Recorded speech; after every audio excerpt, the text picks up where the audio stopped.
She was supposed to be invisible. Amber Rogers, 23 years old, art history genius turned waitress, had one job at Il Palazzo: serve the wine, clear the plates, and disappear.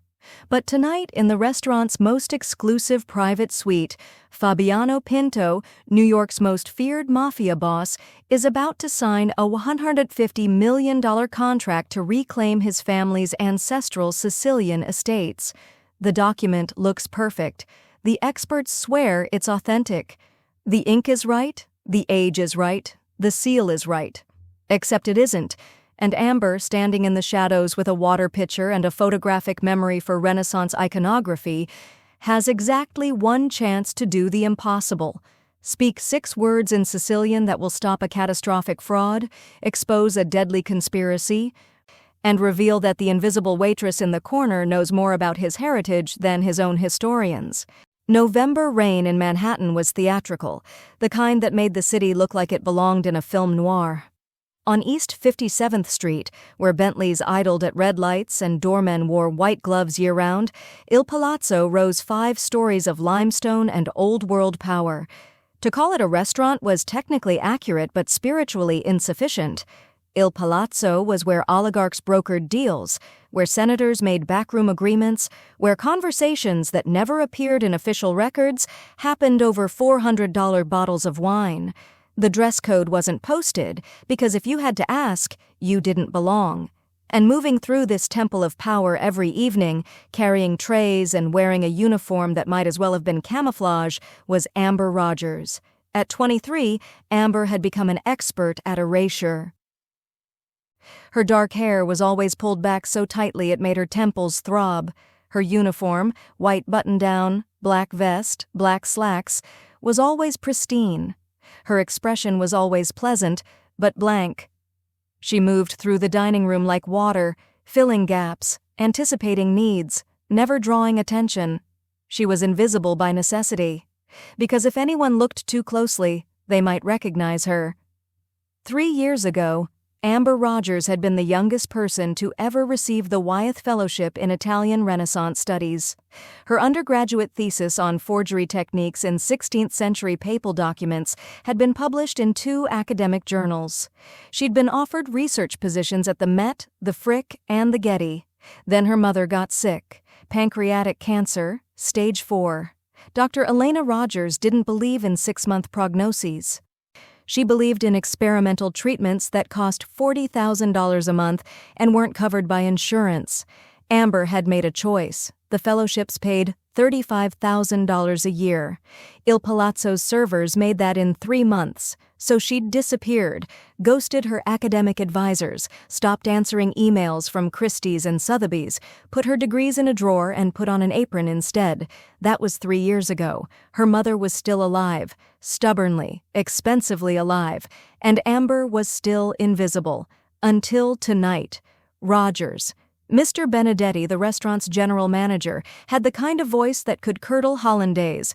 Private suite, 3rd floor, 7 o'clock. Fabiano Pinto does not tolerate mistakes. The name meant nothing to Amber, which meant she'd been successfully invisible for 3 years. Kitchen staff knew better. The sous chef had crossed himself when he heard. At 6:45 p.m., Amber presented herself at the 3rd floor security checkpoint. A man built like a concrete wall scanned her with a metal detector, checked her ID, and gestured her through without a word. The private suite was breathtaking. Coffered ceilings, silk wallpaper, windows overlooking the city like a kingdom. A single table, set for 7, dominated the space. At 7 p.m. exactly, Fabiano Pinto arrived. He was younger than she'd expected. Mid-30s, with the kind of physical presence that made expensive suits look like armor. Dark hair, dark eyes, Mediterranean features that belonged in a Caravaggio painting. He moved with the confidence of someone who'd never been told no. With him came an entourage, an older man with steel-gray hair, a woman in her 40s carrying a briefcase, 2 younger men who were clearly security despite their tailored suits. Amber poured water, still, not sparkling, and vanished into the corner. At 7:15, the guests arrived. Richard Sterling, American, 50s, expensive suit, smile like a predator. With him was Dr. Giulia Santoro, a severe Italian woman clutching a leather portfolio like it contained nuclear launch codes. "Mr. Pinto." Sterling's voice was warm whiskey and cold calculation. "Tonight will be historic." Fabiano's handshake was brief. "Show me." Dr. Santoro placed her portfolio on the table with ceremonial gravity. Inside, nestled in archival foam, was a document that made Amber's breath catch. Parchment, genuine, yellowed, covered in dense handwritten Italian. A large wax seal at the bottom, crimson and ornate. "The Pinto Grant of 1485, Dr. Santoro announced, signed by Pope Innocent VIII, confirming your family's hereditary rights to the Castello di Monteverde estates in Sicily, authenticated by the Vatican Archives, the University of Bologna, and the Sicilian Historical Society." Amber was supposed to be arranging bread plates. Instead, every cell in her body had gone on high alert. She knew that papal seal. She'd spent 6 months studying Innocent VIII's bulls for her thesis. She could draw that seal from memory. And something about it was wrong. Sterling continued smoothly. "With this document, you have legal standing to reclaim estates worth an estimated $300 million. All you need is to sign the contract and transfer the purchase price." The older man, Russo, leaned forward, studied the parchment through reading glasses. "Sembra autentico." It seems authentic, because it was authentic. The parchment was real 15th century vellum. The ink was real period iron gall. Even the wax was genuine 15th century beeswax. But the document itself was wrong. Amber had studied Innocent VIII's papal bulls obsessively. His seals used a specific format, crossed keys beneath the 3-tiered tiara. The gold key always faced dexter, right from the viewer's perspective. This seal showed the gold key facing sinister, left. It was microscopic, the kind of detail even experts might miss, the kind of mistake that happened when forgers worked from photographs without understanding heraldic conventions. Someone had taken a genuine 15th century blank document and added fraudulent text, then sealed it with a technically correct but symbolically wrong seal. It was brilliant. Nearly perfect, a $150 million lie. Fabiano picked up a fountain pen, heavy, gold, the kind that signed treaties. "Once you sign and transfer the funds," Sterling said, sliding papers forward, "the document is legally yours." The pen hovered over paper. Amber had 3 seconds to decide who she was going to be. The invisible waitress who kept her head down, or the scholar who couldn't watch a masterpiece fraud happen without speaking. Her mother's voice, weak from chemo but fierce. "Truth matters, Amber. When it stops mattering, we stop being human." The pen touched paper. "Aspetti un momento." "Wait a moment." Her voice was barely a whisper, but in that room's silence it was a gunshot. Everyone turned.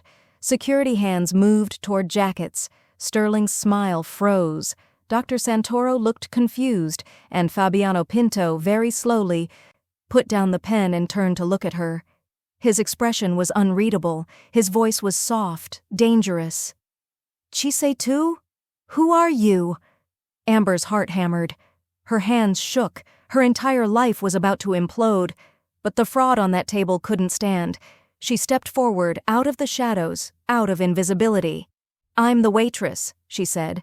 Then, switching to Sicilian, the dialect her mother had taught her, the language of truth. "E questo documento è un zornu." And this document is a fraud. The room erupted. Sterling shouted. Dr. Santoro gasped. Security moved. But Fabiano held up one hand. Everyone froze. He stared at Amber like she was a puzzle. "Spiega." "Explain." "The seal," Amber said, voice steadier now. "Pope Innocent VIII's seal. The gold key should face dexter, right from the viewer's perspective. Standard heraldic protocol for 15th century papal bulls. Your seal shows it facing sinister. It's a real seal, probably period correct, but it's diocesan, not papal. Someone took a genuine blank document, added fraudulent text, and sealed it with the wrong seal." Crystalline silence. Then Fabiano smiled, sharp, dangerous. "E come lo sai?" And how do you know this?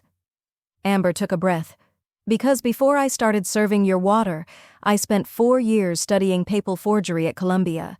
My mother authenticated manuscripts for the Vatican before she got sick. That seal is wrong. Fabiano turned to Dr. Santoro. Is she right? The doctor's hands trembled as she examined the document. Finally, barely audible. See, the gold key? It faces left. The temperature dropped. Fabiano picked up the document, studied it, then set it down gently. He turned back to Amber. What's your name? Amber Rogers. Amuretta. Little love, in Sicilian. Sit. Mr. Pinto. Sentati. Not a request. Amber sat. Fabiano gestured to Russo. Take them to the basement. Find out who they're working for. Within seconds, Sterling and Santoro were gone, their protests fading. Fabiano poured wine, slid a glass to Amber. You just saved me $150 million and probably my life. He lifted his glass. Drink. Amber's hands shook, but she drank. It was exceptional. For 3 years, Fabiano said, you've been invisible. Tonight you stepped into the light. Why? Because the truth mattered more than safety. Something flickered in his eyes. Respect. What do you want, Amber Rogers? My job back. My mother's treatment is in 2 weeks. Basta. He pulled out his phone, typed. You don't work for Benedetti anymore. You work for me. Authentication, collections, finding lies. He leaned forward. I need someone who sees what others miss. I'm not a criminal. Neither am I. Officially. His smile was sharp. How much does it pay? His lawyer slid over a paper. The number made Amber choke. Per week, Fabiano clarified. Plus full medical coverage. Any treatment, any doctor, anywhere. What's the price? Loyalty. Truth, even when inconvenient. His eyes held hers. Can you do that? Amber thought of her mother, the bills, 3 years of invisibility. Thought of the rush when truth met power and power listened. Yes. Fabiano extended his hand. Benvenuta nella famiglia, Amuretta. Welcome to the family. Outside, rain had stopped. The city glittered, and Amber Rogers, invisible for 3 years, was finally, terrifyingly, gloriously seen. 3 days after Amber Rogers stopped being invisible, she found herself in a penthouse suite that made Il Palazzo look like a subway station. Fabiano's office occupied the entire 42nd floor of a building in Tribeca that officially belonged to a shell corporation registered in Delaware. The windows offered a view of Manhattan that looked like a particularly ambitious CGI rendering, all glittering towers and impossibly clean streets. The furniture was the kind of mid-century modern that cost more than most people's mortgages. Everything was cream and chrome and cold perfection, except for the conference room, which looked like a bunker had married a museum. The walls were lined with climate-controlled glass cases displaying artifacts that probably shouldn't exist outside of the Uffizi. A Bellini sketch, what looked suspiciously like a lost Titian study, a Byzantine icon that Amber was fairly certain had been listed as missing since 1943. She didn't ask. That was Rule 1 of her new employment. Don't ask where things come from. The table itself was a slab of black walnut that could have doubled as a landing strip, surrounded by 12 leather chairs that probably cost more than her Columbia tuition. At the head sat Fabiano, dressed in a charcoal suit that made him look like he'd stepped out of a Renaissance portrait titled Portrait of Power Personified. Around him, Russo, the consigliere, looking like everyone's dangerous uncle, Elena, the lawyer, with her tablet and her expression of permanent calculation, 2 bodyguards whose names Amber didn't know and suspected she wasn't supposed to ask, and Marco, a translator who spoke 6 languages and had the energy of a particularly nervous rabbit. And then there was Amber, sitting 3 seats down from Fabiano, wearing a dove-gray dress that Elena had somehow acquired in her exact size within 18 hours, trying very hard to look like she belonged in a room where the coffee service probably cost more than her mother's monthly medications. Who even buys castles on a Tuesday? She thought, watching Fabiano review documents with the focused intensity of a surgeon approaching a particularly complicated operation. And why does he look like he's about to negotiate a treaty instead of, committing what is technically several flavors of fraud? They're late, Russo growled, checking a watch that looked vintage enough to be historically significant. They're making an entrance, Fabiano replied without looking up from his papers. His voice was calm, almost bored. Sterling thinks theater is the same as credibility. Sterling.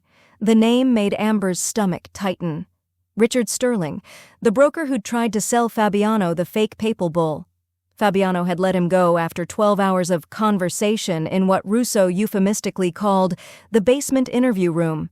Sterling had apparently provided extremely detailed information about his suppliers in exchange for keeping all his fingers. Now, somehow, Sterling was back with a new deal, a better deal, a $200 million opportunity that will change everything, according to the breathless email Elena had shown Amber that morning. Fool me once, shame on you. Fool me twice, and I'm apparently Fabiano Pinto, Amber thought. Then immediately felt guilty. She was being paid an obscene amount of money specifically to make sure he didn't get fooled twice. At precisely 2:01 p.m., the elevator chimed. The bodyguards tensed. Fabiano didn't even look up. Richard Sterling entered like he was arriving at his own coronation, all expensive cologne and capped teeth. With him was a new expert, not Dr. Santoro, who Amber suspected had been strongly encouraged to retire from the authentication business. This was Professor Edmund Ashford, 70-something, Oxford credentials, the kind of academic gravitas that came with 3 decades of published papers and a CBE from the Queen. Behind them rolled a security case the size of a small coffin. "Mr. Pinto," Sterling purred, extending his hand. Fabiano shook it with exactly the amount of pressure required to convey civility without warmth. "Thank you for this second chance. I assure you, after our misunderstanding, I've been extraordinarily careful." "Show me," Fabiano said. Professor Ashford cleared his throat with the authority of someone who'd spent his life lecturing to people who were required to listen. "Mr. Pinto, what I'm about to present represents perhaps the most significant historical document related to your family to surface in a century." "Oh good," Amber thought. "We're starting with hyperbole. That's always a great sign." With theatrical precision, Ashford unlocked the case. Inside, cushioned on burgundy velvet, lay a manuscript that made Amber's breath catch despite her cynicism. It was a bound codex, maybe 30 pages. The vellum yellowed to the color of aged cream, the binding cracked leather that had seen centuries. The cover bore an embossed seal, a crowned lion holding a sword, surrounded by text in elaborate Gothic script. "The Pinto Codex," Ashford announced, compiled in 1478 by the Sicilian notary Giovanni di Messina, documenting 3 generations of land grants, marriage alliances, and papal dispensations granted to the Pinto family. This is not simply a deed. This is a genealogical and legal record that establishes your family's legitimate claim to the Duchy of Altavilla, including the fortress of Castello Nero and approximately 40,000 acres of Sicilian territory. Amber was refilling water glasses, moving with the practiced invisibility she'd honed over 3 years, but her eyes were locked on the manuscript. It was beautiful. The calligraphy was exquisite, real 15th century work. She could tell from the rhythm of the script, the way certain letters connected.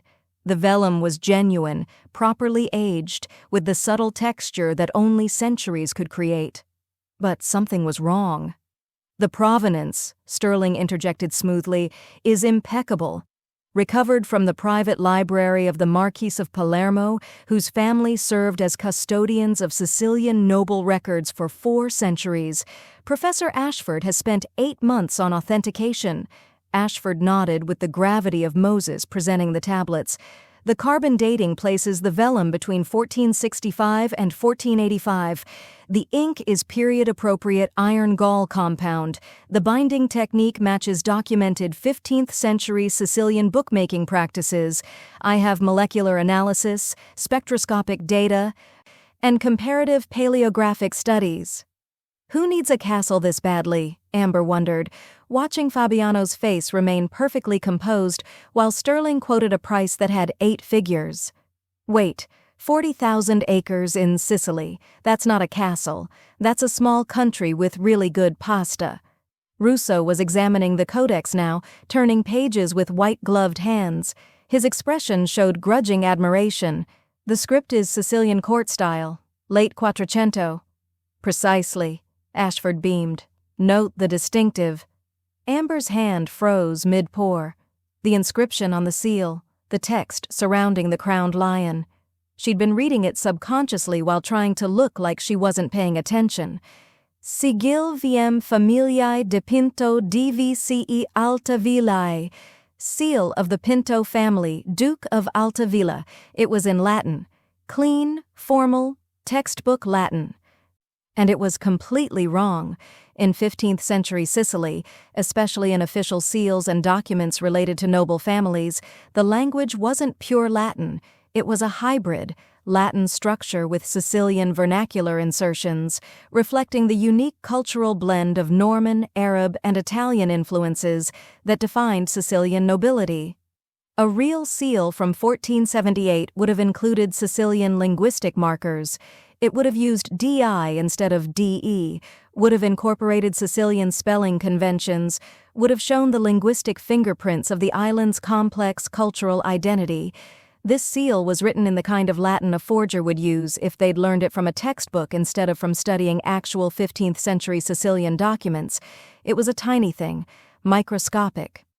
The kind of detail that someone like Professor Ashford, for all his credentials and his molecular analysis, might miss if he'd spent his career studying English and Italian documents, but not specifically Sicilian ones.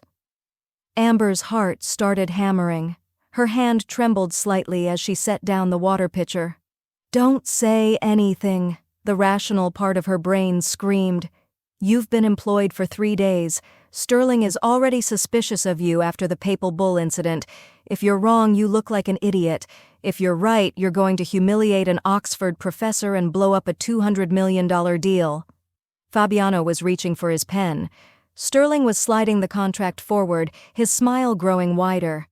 "The seal is wrong," Amber's expertise insisted. "The Latin is too formal. It's a forgery." But she was 3 days into a job that paid for her mother's treatments. 3 days into not being invisible. 3 days into having a purpose beyond surviving. If you're wrong, you lose everything. Fabiano uncapped the pen. The sound seemed impossibly loud. If you're right and stay silent, you're not the scholar your mother raised. You're just another person who let a lie survive because the truth was inconvenient. The pen touched paper. Amber's mouth opened, and the room held its breath, waiting for the invisible girl to speak. "Non è vero, è falso." It wasn't true, it was fake. The words left Amber's mouth before her brain could stop them. 5 words in Italian that detonated in the conference room like a flashbang grenade. Time didn't slow. It stopped. Sterling's smile froze mid-expansion. Professor Ashford's hand, reaching to point out some detail in the manuscript, hung suspended in midair. Russo's eyes snapped to Amber with the intensity of a sniper acquiring a target. The bodyguard's hands moved toward their jackets in synchronized motion that would have been beautiful if it weren't terrifying. And Fabiano simply stopped. The pen, millimeters from paper, held perfectly still. He didn't turn around, didn't move, just stopped. The silence was so complete, Amber could hear her own heartbeat thundering in her ears. Could hear the faint hum of the climate control system. Could hear Sterling's breath catch like a man who'd just watched a grenade roll under his chair. Oh God, Amber thought, her entire body flooding with ice-cold adrenaline. Oh God, what did I just do? Then Fabiano spoke. His voice was soft, the kind of soft that made grown men confess to crimes they didn't commit. Chi ha parlato? Who spoke? Nobody moved, nobody breathed. Amber's legs had turned to water. Her hands were shaking so badly she had to grip the water pitcher to keep from dropping it. Every instinct screamed at her to stay quiet, to let someone else take the blame, to disappear back into invisibility where it was safe. But she'd already jumped. Might as well enjoy the fall. "I did," she said, her voice embarrassingly unsteady. "Sir." Fabiano turned in his chair, slowly, deliberately, with the mechanical precision of a gun turret tracking a target. His eyes found hers across the table, and Amber felt like she was being examined under a microscope, or possibly through a rifle scope. "Ripeti, repeat." "I said—" Amber swallowed, her throat suddenly desert dry. "I said it's not true. It's fake." The room exploded. Sterling lunged forward, his polished veneer cracking like cheap paint. "This is outrageous. Mr. Pinto, this girl is clearly—" "Silencio." Fabiano's voice cut through the noise like a blade through silk. Everyone shut up instantly. His eyes never left Amber's face. "Spiega." "Explain." Amber's brain was screaming at her in several languages, none of them helpful. She was 3 days into this job, 3 days into having health insurance that covered her mother's treatments. 3 days into not eating ramen for dinner every night, and she was about to either save Fabiano $200 million or get herself killed in a creative and probably untraceable way. In for a penny, in for a homicide, she thought hysterically. "Sorry," she said, aiming for professional and landing somewhere near panic-stricken. "Bad habit. I have this compulsive need to correct people's grammar. It's very annoying at parties. I'm told I'm insufferable." Fabiano's expression didn't change, but something flickered in his eyes. Possibly amusement, possibly the prelude to murder. Hard to tell. "The seal," Amber continued, gesturing with the water pitcher, because apparently her body had decided props would make this less insane. "The inscription around the lion. It's in Latin." Professor Ashford drew himself up with the offended dignity of academia under attack. "Of course it's in Latin. All noble seals of the period were written in Sicilian Latin hybrid," Amber interrupted, which was either brave or suicidal. "Not formal Latin. Sicily in the 15th century was a cultural melting pot. Norman, Arab, Italian influences. Official documents, especially noble seals, reflected that. They used Sicilian vernacular insertions. Your seal says Di Pinto, formal Latin construction. A real 15th century Sicilian seal would say Di Pinto, with Sicilian spelling conventions and linguistic markers." She set the water pitcher down because her hands were shaking too badly to hold it. "This Latin is too clean, too textbook. It's what someone would write if they learned Latin from a university course, not from studying actual 15th century Sicilian documents. The vellum might be real, the ink might be period accurate, but the language is wrong. It's a forgery using authentic materials." The silence that followed could have shattered diamonds. Sterling found his voice first. "This is absurd. Professor Ashford is one of the world's leading Italian and English manuscript experts," Amber said, her terror somehow transmuting into something that felt dangerously close to confidence. "I read your publications, Professor. They're brilliant, really. Your work on Tudor-era documents is groundbreaking, but how many Sicilian noble seals have you authenticated?" Ashford's face went from pink to crimson. "I've examined dozens of Italian documents, from Florence, Venice, Rome, not Sicilian." Amber turned to Fabiano, who was watching this exchange with the focused intensity of a predator deciding which prey was worth chasing. "Sicily isn't Italy. Not in the 15th century. Different linguistic patterns, different cultural influences, different everything. A forger working from Italian templates wouldn't know that. They'd use formal Latin because that's what Italian noble seals used, but Sicilian seals were different." Russo had picked up the codex, was examining the seal with new eyes. He pulled out a phone, typed something, waited. His expression darkened. "Capo," he said quietly. "She might be right." Sterling's mask finally slipped completely. "This is ridiculous. You're going to trust a waitress over one of Oxford's finest?" "Former waitress," Amber corrected, because apparently her survival instincts had completely abandoned her. "Current? Whatever I am now. Professional grammar pedant?" Fabiano's lips twitched. It wasn't quite a smile, but it was close. Then he turned to Professor Ashford with an expression that made the temperature drop 10 degrees. "Professor, did you personally verify the linguistic patterns of the seal inscription against authenticated 15th century Sicilian documents?" Ashford opened his mouth, closed it, opened it again. The seal matched the general stylistic patterns of the period." "That's not what I asked." The professor's shoulders sagged. "No, I did not specifically compare it to Sicilian linguistic patterns." Fabiano set down his pen with the finality of a judge's gavel. "Then we have a problem?" Sterling made one last desperate play. "Mr. Pinto, surely you're not going to allow—" "Fuori. Out." Fabiano's voice was arctic. "Take your codex, take your expert, and get out of my building before I decide that attempted fraud deserves a more permanent response than embarrassment."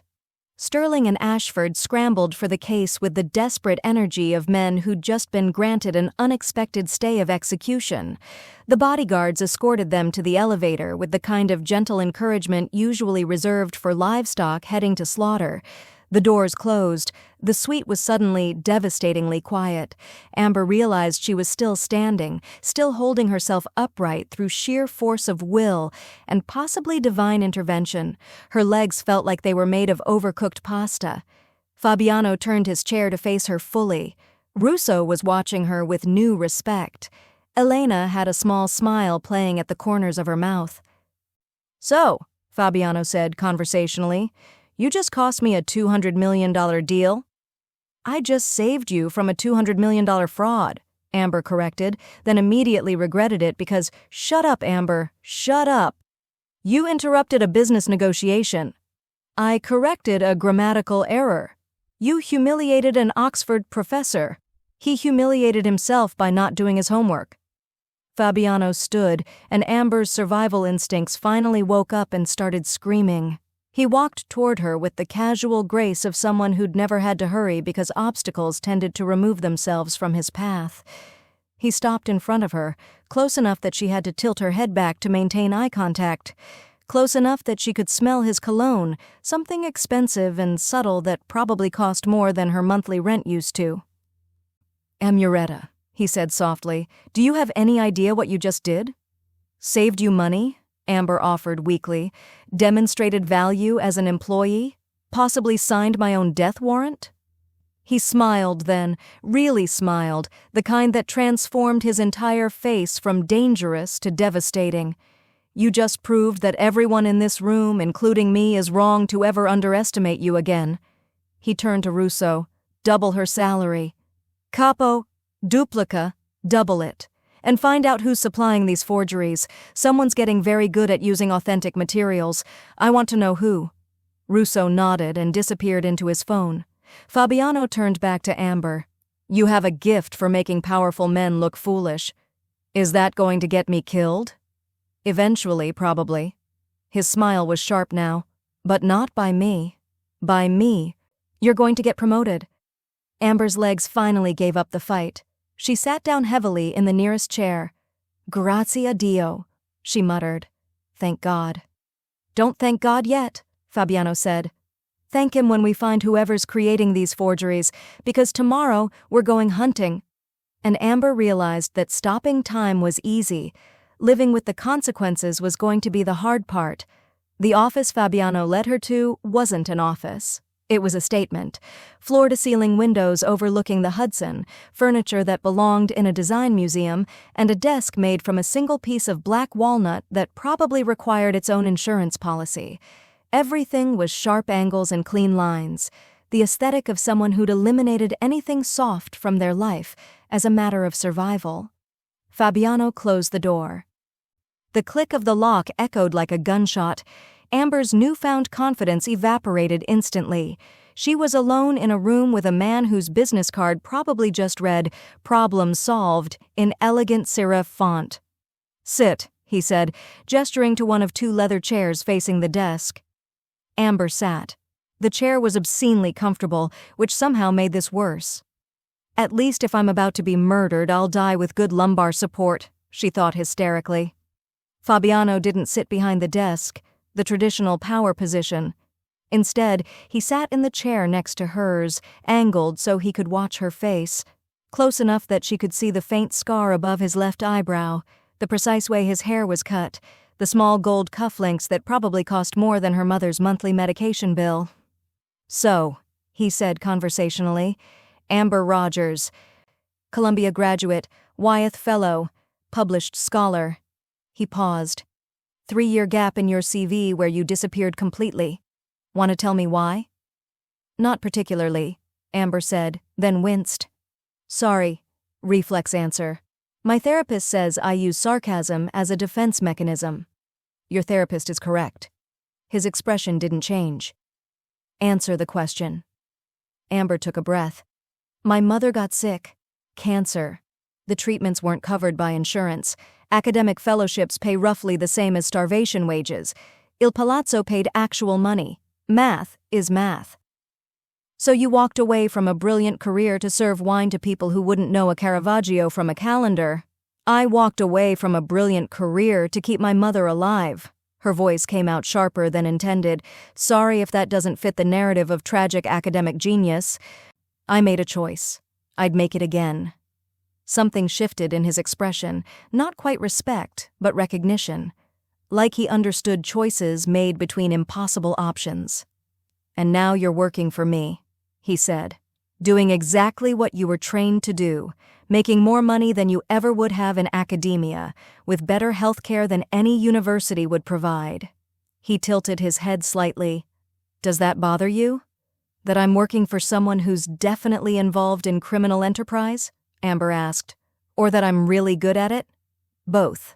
She considered lying, considered giving the answer that would make her seem morally righteous or appropriately conflicted, then decided that lying to a man who probably had people killed for less than dishonesty was strategically inadvisable. "Yes," she said simply, "it bothers me. But not enough to stop. My mother's alive because of the money I'm making. I can live with moral ambiguity if she can live, period." Fabiano studied her for a long moment. Then he stood, walked to a cabinet, and pulled out a leather portfolio. He returned, opened it, and placed a document in front of her. It was old, 15th century by the look of it. Parchment, faded ink, elaborate seal. The text was in medieval Italian with Latin phrases interwoven. "Read it," he said. Amber leaned forward, her scholar's brain engaging automatically. The script was challenging, abbreviated Latin mixed with vernacular Italian, the kind of hybrid that took years to learn to parse correctly. "It's a land transfer," she said slowly, tracing the text with her eyes. "Dated 1463, transferring ownership of, I think it's a vineyard near Montalcino from the Salvucci family to—" She paused, examining a particularly elaborate signature. "To someone named Pinto. Your ancestor?" "My great-great-great-grandfather. 13 times removed." He pointed to a section of text that was particularly faded. "What does that say?" Amber squinted at it. The ink had degraded badly, and someone had clearly tried to restore it at some point with less than ideal results. But underneath the damage, she could see the ghost of the original text. "Con tutti I diritti, rendite e pertinenze," she read, "with all rights, rents, and appurtenances, standard medieval property transfer language." She looked up at him. "Why?" "Because I paid $3 million for that document 5 years ago, and 3 experts told me it was authentic."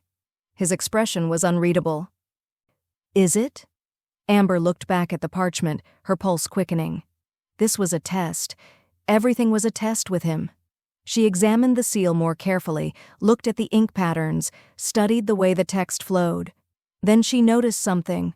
A tiny inconsistency in the spacing, a subtle difference in ink density in one section.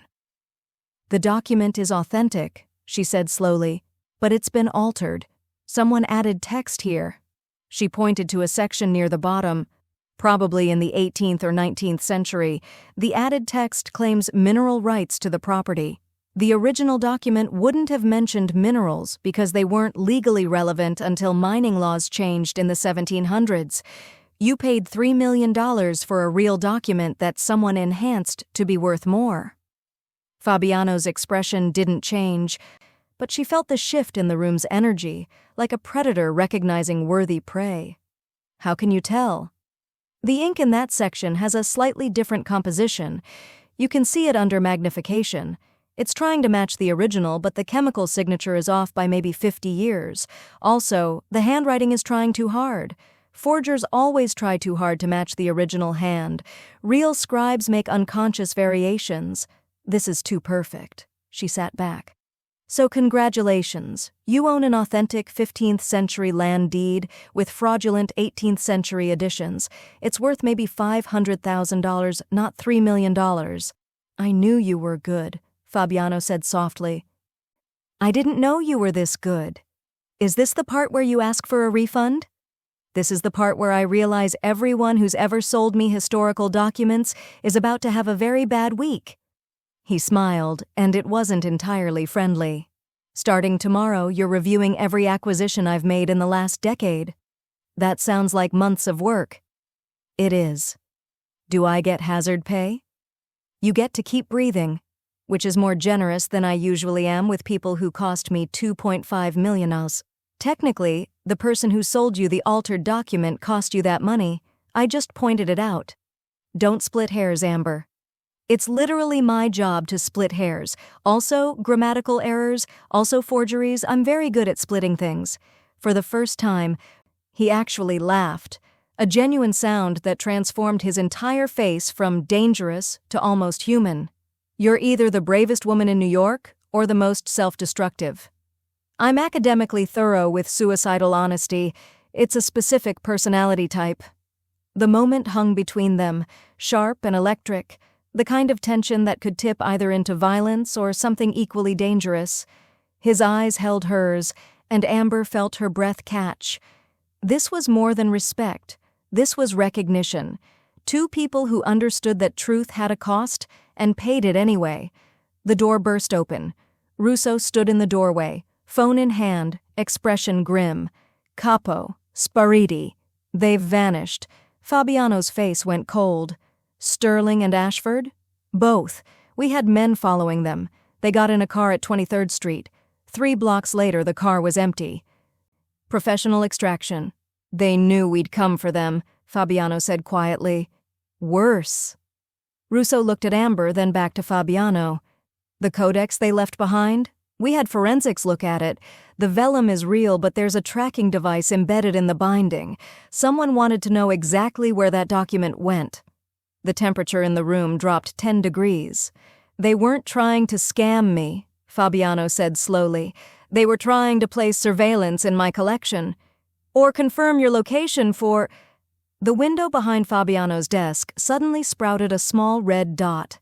It danced across the leather chair where he'd been sitting moments ago, searching. Then it found Amber's chest. Time stopped. Fabiano moved with inhuman speed, tackling Amber out of the chair as the window exploded in a shower of glass.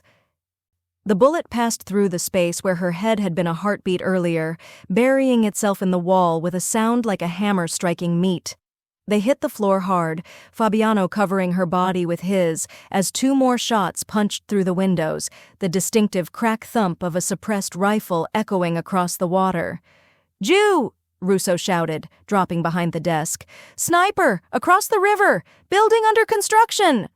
Fabiano pulled Amber behind the desk, his body still shielding hers. She could feel his heart hammering, could smell gunpowder and expensive cologne, could hear him breathing in measured counts like he'd done this before. "You okay?" he asked, his voice steady despite the chaos. "Define okay," Amber managed, her voice shaking. "I'm not shot, but I'm also being shot at. So, mixed review?" He almost smiled. Then his phone buzzed. He checked it, and his expression went dark. "What?" Amber asked. He showed her the screen. A text from an unknown number. The girl saw too much. Next time we won't miss. Amber stared at the message, her brilliant academic mind finally catching up to her current reality. Someone didn't want Fabiano to buy the forgeries. Someone wanted to know where he kept his collection. And someone had just tried to kill her to keep her quiet. So, she said, her voice only shaking a little, when you said this job came with hazard pay, this is what you meant, isn't it? Fabiano's laugh was dark. Welcome to the family business, Amuretta. Outside, sirens began to wail, and Amber Rogers realized that stopping a $200 million fraud was easy. Surviving the people who'd created it was going to be significantly harder. The thing about being shot at, Amber discovered, was that it was simultaneously exactly like the movies and nothing like them at all. In movies, bullets made elegant holes in windows, and people dove gracefully behind cover while delivering witty one-liners. In reality, the window didn't just break. It exploded in a shower of glass that sounded like 1,000 chandeliers shattering at once. The bullet didn't whistle. It made a sound like fabric ripping, followed by the meaty thunk of lead hitting plaster, and there was nothing graceful about the way Fabiano slammed her into the floor behind his desk, his body covering hers while her lungs forgot how to process oxygen. "Stai giù! Stay down!" Russo's voice cut through the chaos as another window disintegrated. He was already moving. Pulling a gun from somewhere. When did he get a gun? And barking orders into his phone in rapid-fire Italian. The bodyguards materialized like dangerous ghosts, weapons drawn, moving with the kind of coordinated precision that came from military training and probable war crimes. One was on the phone. Edificio in costruzione, lato fiume, tiratore scelto, building under construction, riverside, sniper. The other was at the window, staying low, eyes scanning the waterfront with professional intensity. And Amber was on the floor under a Mafia Boss, her cheek pressed against Italian marble that probably cost more per square foot than most people's cars, her brain simultaneously screaming, "You're going to die, and this floor is surprisingly comfortable." "How many shots?" Fabiano's voice was calm, terrifyingly calm, like being shot at was a minor scheduling inconvenience. "3 confirmed," one of the bodyguards replied. "Calibro pesante. Professionale. Heavy caliber. Professional. Can you return fire?" "Troppo distante. 500 metri, forse più." "Too far. 500 meters, maybe more." Another shot punched through what remained of the windows, close enough that Amber felt the displaced air kiss her hair. She made a sound that was probably supposed to be a scream, but came out as more of a wheeze. "Breathe," Fabiano said quietly, his mouth near her ear. "Slow breaths. In through your nose. You're okay." "I'm being shot at," Amber gasped. "That's the literal opposite of okay. That's the dictionary definition of not okay. If you look up not okay in the thesaurus, there's probably a picture of this exact moment. You're babbling. It's a coping mechanism. Some people pray, I provide running commentary. Despite everything, the bullets, the chaos, the very real possibility of death by sniper, she heard him laugh. Quiet, brief, but genuine. "Capo," Russo called. "We need to move. Building's not secure. If there's one shooter, there could be more. Ground floor now. The elevators are death traps. Service stairs. Adesso. Now." Fabiano pulled Amber to her feet, keeping low, his hand gripping her arm with enough force to bruise. "Stay behind me. Do exactly what I say, understand? Is 'please don't let me die' an acceptable response? Andiamo. Let's go."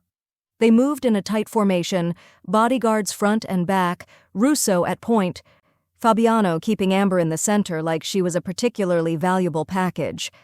They hit the service stairs at a run, their footsteps echoing in the concrete stairwell. 3 floors down, Russo's phone buzzed. He answered, listened, his expression darkening. "Merda, they've got the lobby covered. 2 men, possibly 3. Professional setup." "The kitchen exit?" Fabiano asked. "Loading dock connects to the restaurant next door.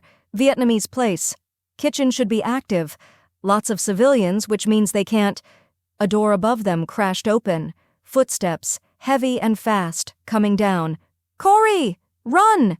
They exploded through the door marked B2, Kitchen Access, into a humid corridor that smelled like lemongrass and fish sauce. The sounds of a busy restaurant kitchen hit them, clanging pots, shouted orders in Vietnamese, the hiss of woks over high flame. They burst through swinging doors into chaos. A kitchen in full dinner rush, 10 cooks in white coats moving in synchronized chaos, flames leaping from woks, steam rising from industrial pots. Everyone froze at the sight of armed men in expensive suits crashing through their prep area. "FBI!" Russo shouted in his best authoritative American accent, flashing something that might have been a badge or might have been a very convincing fake. "Active threat! Clear the exits!" To their credit, the kitchen staff reacted with the jaded efficiency of New York restaurant workers who'd probably seen weirder things during dinner service. They scattered toward the dining room, taking their knives with them. "There," Fabiano pointed to a heavy metal door, the kind that led to service alleys, to dumpsters, to the behind-the-scenes Manhattan that tourists never saw. They hit the door at full speed, emerging into a rain-slick alley that looked like it had been designed specifically for dramatic chase scenes. The November rain had picked up again, turning the pavement into a mirror that reflected neon signs from the street beyond. A black Mercedes was already there, engine running. The driver, another bodyguard Amber vaguely recognized, had the back door open before they'd fully exited the building. "Dentro! Inside!" Russo shoved Amber toward the car. She dove into the back seat, Fabiano right behind her. Russo and one bodyguard piled into the front. The other bodyguard stayed behind, weapon drawn, covering their exit. The car accelerated before the doors were fully closed, tires screaming on wet pavement. Amber was thrown against Fabiano as they took the corner at a speed that was definitely illegal and possibly suicidal. "Status?" Fabiano demanded, his arm instinctively going around Amber to keep her from being thrown around the back seat like a rag doll. "2 shooters confirmed at the lobby," Russo reported, phone pressed to his ear. "Professional team. They scattered when NYPD responded to the shots fired call. Our people are tracking them, but aspetta cosa." He listened, his expression going from concern to furious. "Quando?" "What?" Fabiano's voice was deadly quiet. "Sterling and Ashford, we found them." Russo's jaw clenched. "Both dead, execution style, about an hour ago, dumped in a parking garage in Queens." The temperature in the car dropped. "So they were never the masterminds," Fabiano said slowly. "They were delivery men. And whoever hired them cleaned up loose ends the moment the deal fell through." "Which means someone knew within minutes that Amber stopped the deal," Russo added grimly. "Someone was watching, someone close." Amber's brain, running on pure adrenaline and possibly shock, finally caught up to the implications. "Wait, they tried to kill me because I spotted the forgery, which means they really, really wanted you to accept that document. Not for the money. If it was just a scam, they'd have disappeared with the deposit, but they stuck around. They sent a sniper." She looked at Fabiano. What was on that document that was worth killing for? His expression was grim. "That's the question, isn't it?" The car swerved again, taking a service road that ran along the waterfront. Through the rain-streaked windows, Amber could see the Manhattan skyline, beautiful, glittering, completely indifferent to the fact that she'd been shot at approximately 7 minutes ago. "So," she said, her voice only shaking a little, "on a scale of occupational hazard to actively planning my funeral, how worried should I be?" Fabiano looked at her, really looked at her, like he was seeing something he hadn't expected.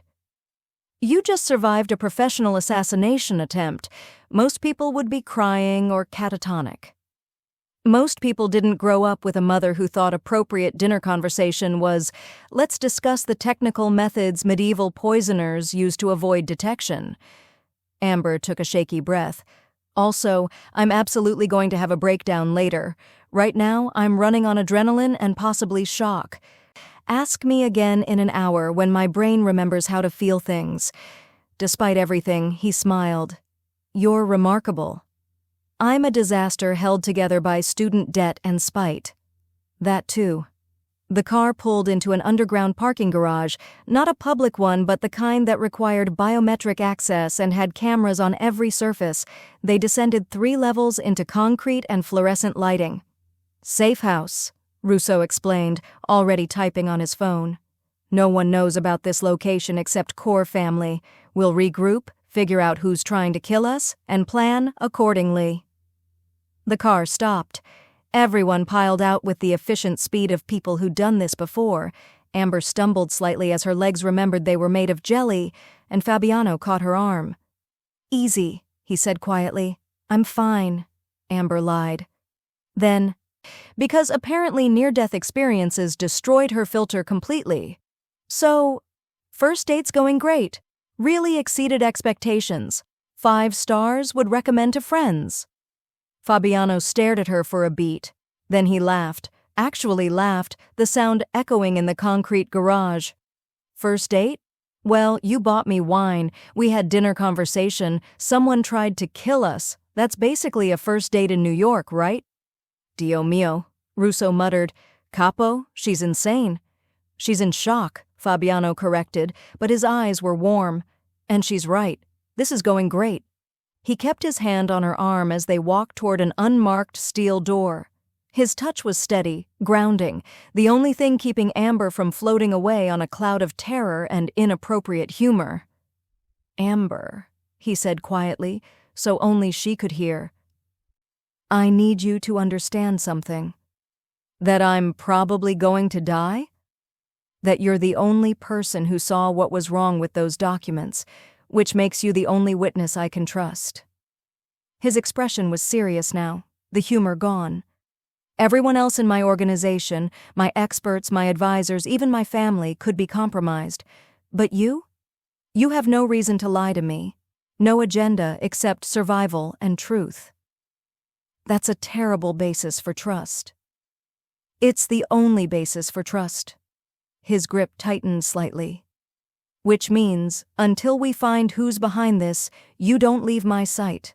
Understand?"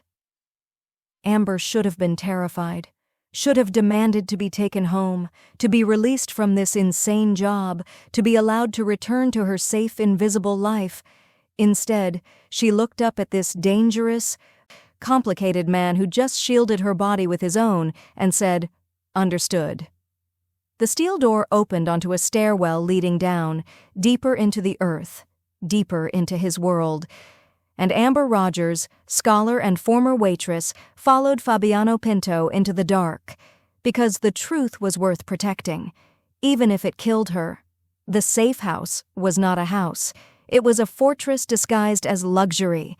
The penthouse occupied the entire top floor of a building in Battery Park City, the kind of address that didn't appear on GPS and required 3 separate security clearances just to access the elevator. The apartment itself looked like it had been designed by someone who'd watched too many spy movies and had unlimited budget to make their fantasies reality. Bulletproof windows, reinforced steel doors. A panic room hidden behind what looked like a wine cellar, and furniture that managed to be both comfortable and strategic, everything positioned with clear sightlines to entrances, nothing blocking escape routes. "Let me guess," Amber said, taking in the space with the exhausted detachment of someone whose brain had hit its maximum capacity for terror approximately an hour ago. "You have 6 of these scattered around the city, fully stocked, climate-controlled, probably with weapons caches hidden in the walls." 9, Fabiano corrected, shrugging out of his jacket. There was a tear in the sleeve where glass had caught it, a small bloodstain where a shard had nicked his arm. "And the weapons are in the floor, not the walls. Walls are the first place people look." "Of course they are." Amber collapsed onto a leather sofa that probably cost more than a semester at Columbia. "Because I'm living in a reality where that sentence makes perfect sense now." Russo had disappeared into another room, phone permanently attached to his ear, coordinating whatever one coordinated after a professional hit team tried to murder your boss. The bodyguards were doing perimeter checks, speaking in low Italian about sightlines and extraction routes. And Amber was alone with Fabiano in a space that suddenly felt much smaller than its actual square footage. "You should clean that," she said, nodding at his arm. "It's nothing. It's bleeding." Barely. Do you have a pathological need to downplay injuries, or is this a macho Italian thing? His lips twitched. Both. She stood, crossed to him with the decisiveness of someone who'd spent 3 years in restaurant service and knew that men with power were basically toddlers with better suits. Where's your first aid kit? Bathroom. Under the sink. Of course it's organized. I bet your weapons cache is alphabetized too. By caliber, actually. Amber returned with the first aid kit, which was less kit and more field hospital in a box, and pointed imperiously at a chair. Sit. To her surprise, he did, without argument, without the alpha male posturing she'd expected. She rolled up his sleeve carefully, examining the cut. It wasn't deep, but it was messy. A jagged slice from glass, the kind that would scar if not properly treated. She cleaned it with antiseptic, her hands steady despite the adrenaline still singing in her veins. You're good at this, he observed quietly. My mother had chemo for 3 years. You learn field medicine pretty quickly. She applied antibiotic ointment with careful precision. Hold still. I am still. You're twitching. I don't twitch. You're twitching like a cat that sees a laser pointer. Is it a control thing? Can't handle someone else taking charge? His eyes met hers, dark and amused. You're enjoying this. Immensely. It's not often I get to boss around someone who probably has the mayor on speed dial. She finished bandaging his arm with the efficiency of a trauma nurse. There. Try not to get shot at again for at least 24 hours. Doctor's orders. You're not a doctor. I have a master's degree in art history, which makes me more qualified than WebMD. She sat back, suddenly aware of how close they were. So. What now? Fabiano stood, walked to a cabinet, and pulled out a laptop. Not a consumer model, something hardened and serious-looking. He set it on the dining table, which was positioned with perfect sightlines to both the elevator and the emergency stairwell. Everything is strategic with him, Amber thought. Even furniture placement is tactical. Now, he said, we figure out who's trying to kill us, starting with every document acquisition I've made in the last 2 years. He opened the laptop, typed a password that was probably the digital equivalent of Fort Knox. You said the forgeries were sophisticated. That means whoever's creating them has access to authentic materials, expert forgers, and detailed knowledge of my interests. Inside job, Amber said, moving to sit beside him. The laptop screen showed a database, hundreds of entries, each documenting acquisitions, provenance, authentication reports. Probably. His jaw tightened. Which means someone I trust has been betraying me for months, maybe years. Amber pulled the laptop closer, scanning the entries with the focused intensity that had made her a star student. Each document was meticulously catalogued: date of acquisition, seller, authenticating expert, price paid. Wait, she said, stopping on an entry from 8 months ago. This one. The Medici letter you bought from that gallery in Florence. Who authenticated it? Elena. Fabiano's expression darkened. My lawyer. She has a background in Renaissance art law. Amber's fingers flew across the keyboard, pulling up more entries. And this one, the Byzantine manuscript. Also Elena. The Venetian deed from 6 months ago. Elena again. She looked up at him. Fabiano, she's authenticated 30% of your acquisitions in the last 2 years. The silence stretched like a wire pulled too tight. She's been with me for 7 years, he said quietly. I trust her. Trusted, Amber corrected gently. Past tense, because either she's incompetent, which I doubt given her credentials, or she's compromised. Fabiano stood, walked to the window, his silhouette dark against the Manhattan skyline. The rain had stopped, leaving the city washed clean and glittering like scattered jewels. My father built this empire from nothing, he said, his voice carrying a weight that had nothing to do with volume. He came from Sicily with $200 and the kind of reputation that opened doors and closed coffins. Everything I have, every business, every connection, every dollar, I inherited from a man who trusted no one and survived because of it. He turned to face her. And I trusted Elena, which makes me either a fool or soft, probably both. Amber heard the pain beneath the words, the burden of legacy, of living up to a ghost, of trying to be as hard as the man who built everything while secretly wanting to be something more. "You're not soft," she said quietly. "You're careful. There's a difference. Careful people don't get betrayed by their own lawyer. Careful people hire brilliant authenticators who spot forgeries that everyone else misses." She stood, walked to him, close enough to see the fine lines of tension around his eyes. "You didn't fail, she did. And whoever's pulling her strings made one critical mistake." "What's that?" "They assumed you wouldn't hire someone smarter than your experts." Amber smiled slightly. "Surprise." He laughed, tired but genuine. "You have a gift for making disasters sound like victories." "It's a coping mechanism. I also deflect with humor and make inappropriate jokes during crisis situations." "I've noticed." They stood there, close enough to share breath, the city sparkling below them like a promise or a threat. The adrenaline was fading now, leaving something else in its wake. Awareness, connection, the kind of chemistry that happened when two people survived something terrible together. "Amber," Fabiano said quietly, "why did you stop the deal? The first one at Il Palazzo. You could have stayed quiet, kept your job. Stayed invisible." She thought about lying, about giving some noble answer about truth and integrity, but they'd been shot at together, had bled together, had run through rain-soaked alleys while people tried to kill them. They were past noble lies. "Because I spent 3 years being invisible," she said. 3 years pretending I wasn't the smartest person in every room.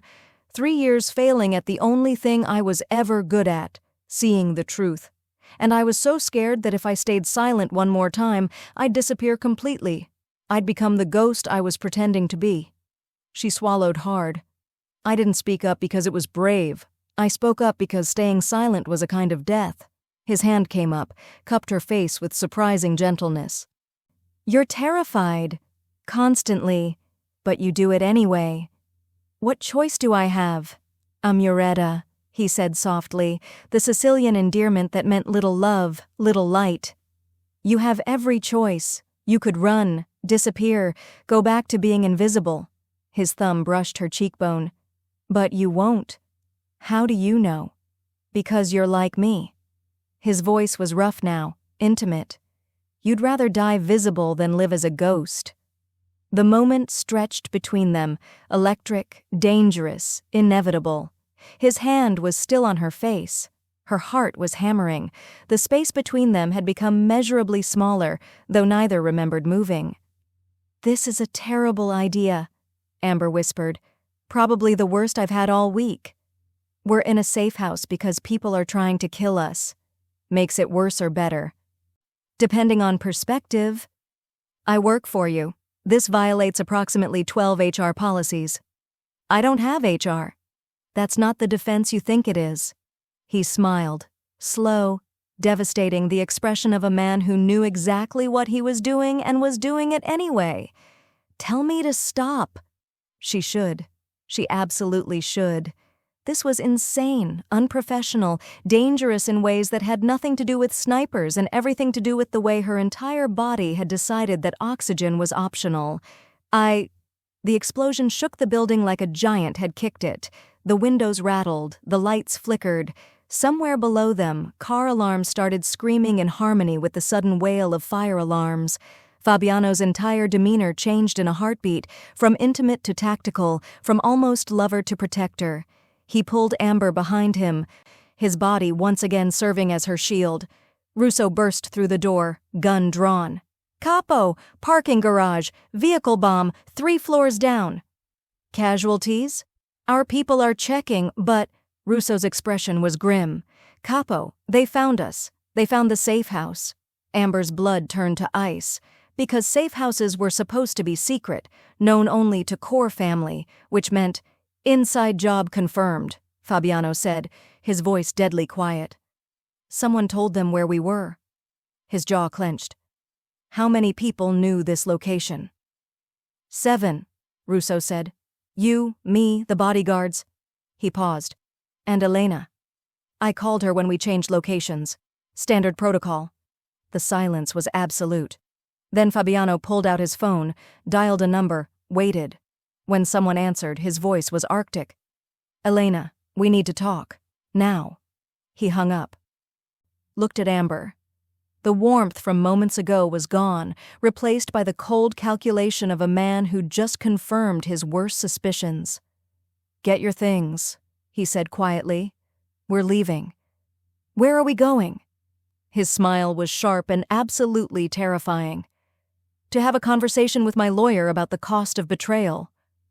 And Amber realized that trust, once broken, didn't just hurt. In Fabiano's world, it was lethal. They didn't make it to Elena. Elena came to them. The second safe house was in Red Hook, Brooklyn, an industrial loft that had been converted into what Amber could only describe as minimalist panic room chic. Exposed brick, steel beams, and enough surveillance equipment to make the NSA jealous. They'd been there for exactly 43 minutes when the power cut, not flickered, cut. The kind of sudden, complete darkness that was never an accident. Merda, Russo hissed, already moving. Backup generator should kick in. It didn't. They cut the gas line, Fabiano said quietly, his voice carrying that preternatural calm that Amber was beginning to recognize as his combat mode. Professional crew, they planned this. How many? Amber asked, proud that her voice only shook a little. Unknown. But they wouldn't cut power unless they had numbers. He pulled a gun from somewhere. When did he get that? And pressed it into her hands. Safety's here. Point and shoot. Aim center mass. Don't hesitate. I've never shot a gun in my life. Congratulations. Tonight you learn. He moved toward the windows, staying low. Russo? Exits? Front door's the kill zone. Fire escape on the east side, but they'll expect that. Service stairs to the roof. Glass shattered. Not from bullets this time, but from something being thrown. A bottle, trailing flame, tumbling through the darkness like a falling star. Molotov cocktail, Amber's brain supplied helpfully. Because apparently we're in a war zone now, the bottle hit the floor, exploded into flame. The industrial loft, with its exposed wood and vintage furniture, began to burn with enthusiastic efficiency. Roof, adesso, Fabiano shouted. They ran for the service stairs, but the door burst open before they reached it. 3 men, not dressed in suits, but in tactical gear, faces covered, weapons that looked military-grade, poured through. The bodyguards returned fire. The sound in the enclosed space was deafening, apocalyptic. Amber's ears rang. Her hands shook. The gun Fabiano had given her felt like it weighed 1,000 pounds. One of the bodyguards went down. Not dead, she could see him moving, but bleeding, definitely bleeding. Russo was screaming orders. Fabiano was returning fire with the cold precision of someone who'd done this too many times. And Amber saw the wine rack. It was one of those pretentious industrial things, all reclaimed wood and Edison bulbs. Filled with bottles that probably cost hundreds of dollars each, bottles filled with alcohol that burned. Her mother's voice, crystal clear. Eleanor of Aquitaine defended her castle with burning oil and sheer audacity. Sometimes, Amber, the best weapon is the one nobody expects. Cover me, she shouted, not knowing if anyone could hear her over the gunfire. She ran for the wine rack, grabbed 3 bottles, heavy Bordeaux, the expensive kind, and sprinted toward where the fire was spreading. She broke 1 bottle against the floor, soaked her scarf in it, set it alight from the already burning flames. Improvised Molotov cocktail. Thank you, misspent youth reading about medieval siege warfare. She hurled it toward the doorway where the attackers were advancing. It shattered, spread flame, forced them back with shouts of surprise. Amber! Fabiano's voice, somewhere between horrified and impressed. She made 2 more, threw them with the accuracy of someone who'd spent summers playing softball before academia consumed her life. More fire, more chaos, more time. East window! Russo shouted. Fire escape! They ran. Amber grabbed the wounded bodyguard's arm, helped him stumble toward the window. He was heavy, bleeding, muttering prayers in Italian. She was small, terrified, and running on pure adrenaline and apparently a talent for medieval warfare tactics. Fabiano shattered the window with his elbow, cleared the glass, started helping people through. Russo went first, weapon drawn, clearing the fire escape. The wounded bodyguard next, groaning in pain. Then Amber. Then the shot came from above, from the roof where someone had been waiting, patient and professional. The bullet caught Fabiano in the shoulder, spun him halfway around. He dropped his gun, staggered, caught himself against the window frame. Time did that thing again where it stopped meaning anything. Amber saw him fall, saw the blood, so much blood, dark and spreading across his white shirt, saw his face go pale, saw him try to stand and fail. The training kicked in. 3 years of watching her mother's nurses, of learning to stay calm when everything was falling apart, of being functional when the world ended. She grabbed him, dragged him with strength she didn't know she had, got him through the window onto the fire escape. The metal stairs rang with footsteps, attackers below, coming up. "Pressure," she said, her voice steady despite the terror. "I need to stop the bleeding." "Amber." "Shut up. I'm concentrating." She stripped off his jacket, then his shirt, revealing the wound, through and through, high on the shoulder. Missed the artery, thank God, but bleeding badly. She pressed her scarf against it, hard. He hissed in pain. "Congratulations," she said, her humor a lifeline against the panic. "You're not dying on my shift. I refuse to have that on my resume. Former employer, deceased from poor life choices." Despite the pain, despite the blood, despite everything, he laughed, weak but genuine. "Dio mio, you're insane. I'm resourceful. There's a difference." She tied the scarf tight, makeshift pressure bandage. "Can you move?" "Do I have a choice?" "Not really, no." Russo was back, his face grim. "Cars 2 blocks away. We move now or we don't move at all." They moved. It was a blur after that. Stumbling down fire escapes, through alleys that smelled like garbage and rain, Fabiano leaning on her more than she thought he would, trusting her with his weight, with his life.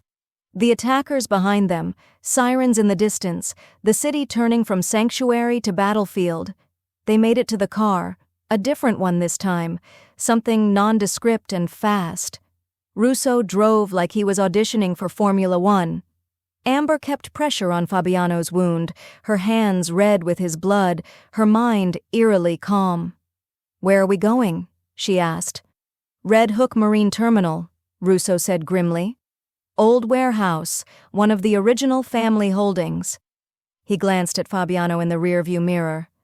"Capo, you good?" "Been better. Been worse." Fabiano's voice was strained but steady. He looked at Amber. "You threw Molotov cocktails. I was inspired. You saved Marco's life. I was helping. You're not what I expected. Is that a compliment or are you hallucinating from blood loss?" His smile was tired but real. "Both."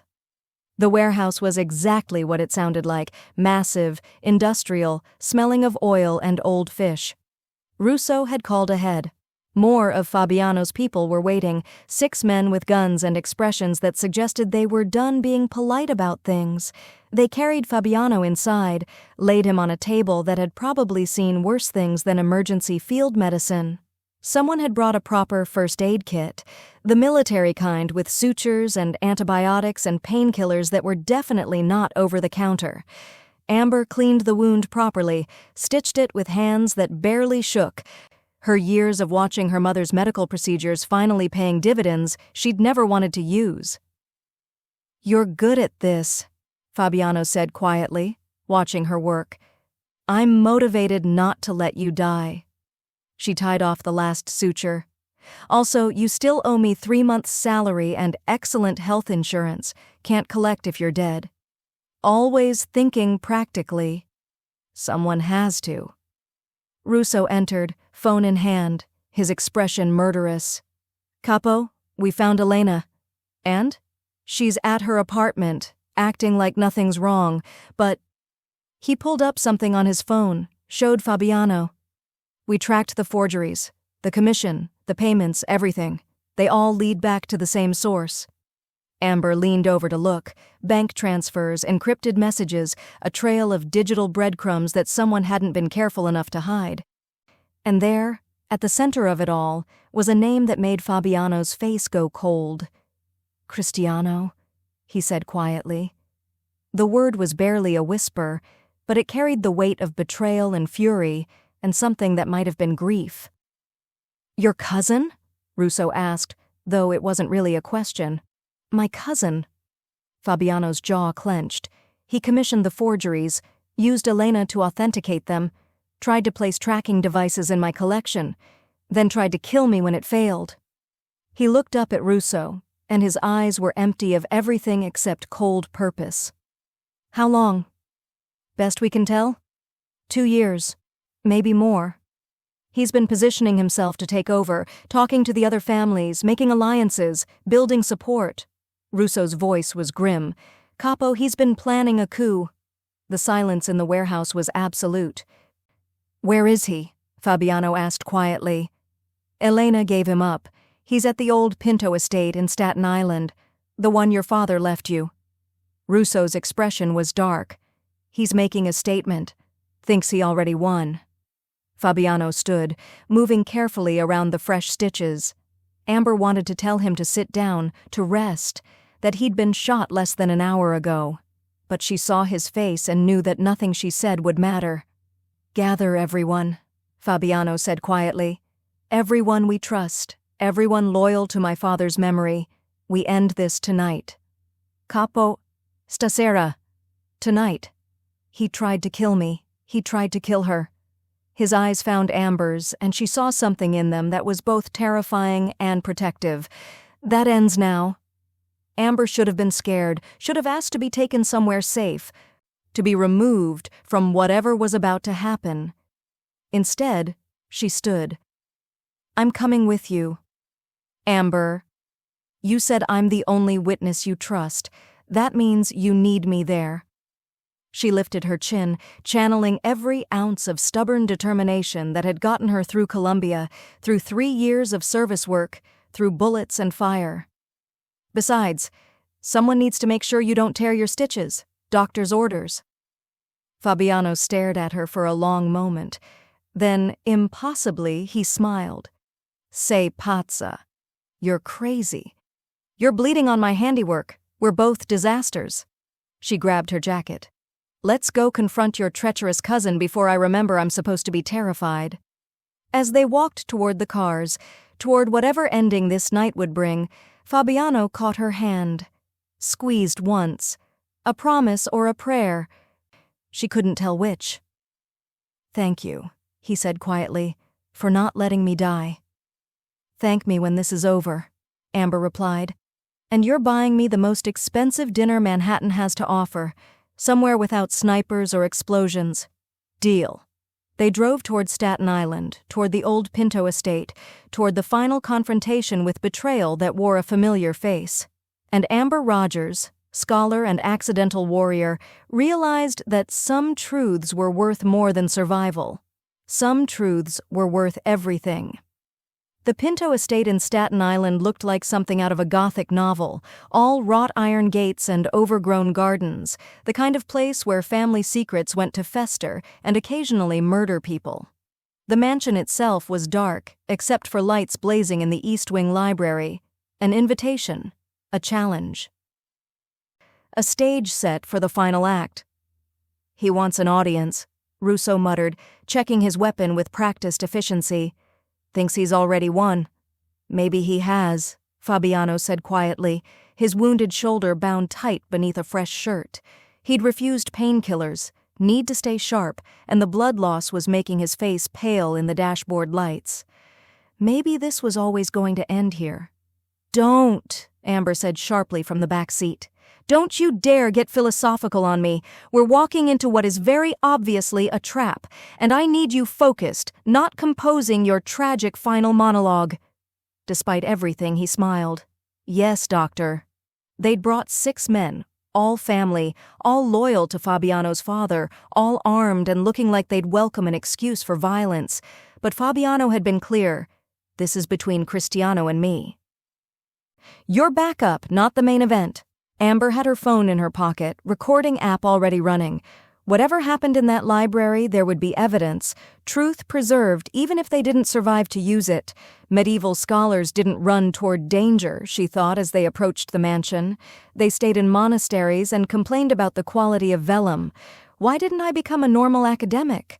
Because normal academics didn't save mafia bosses from forgeries, and they definitely didn't fall for dangerous men with shoulder wounds and trust issues. "Fall for," her brain whispered. "Really? We're calling it that now?" "Shut up," she told herself.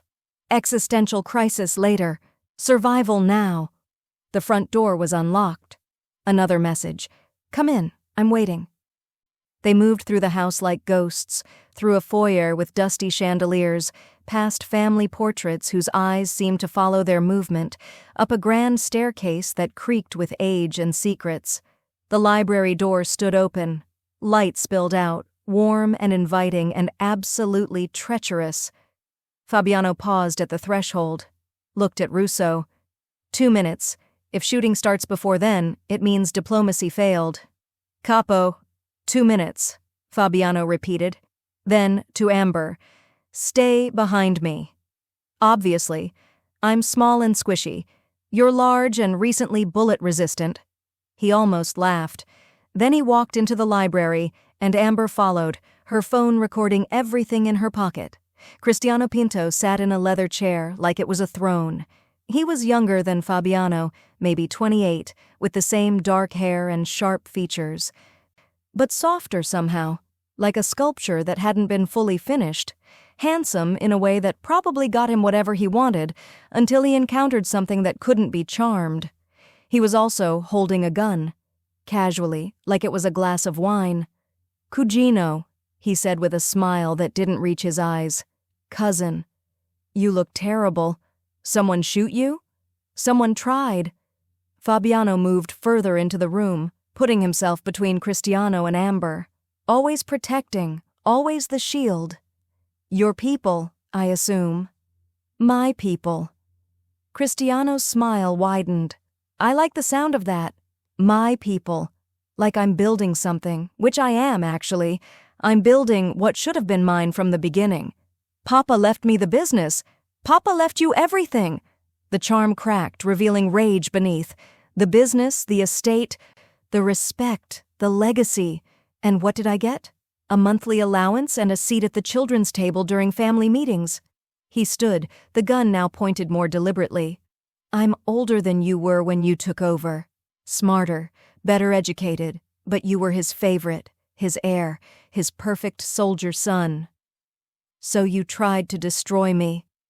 Fabiano's voice was calm, but Amber could see the tension in his shoulders, the way his right hand hovered near his concealed weapon.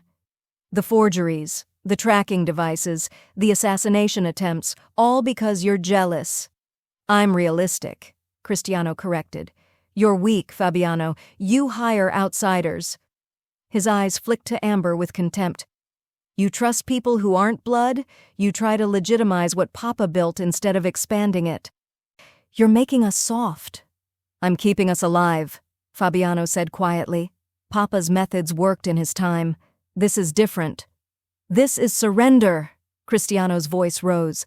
"You've forgotten what we are, what this family was built on, blood and fear and power." He gestured with the gun.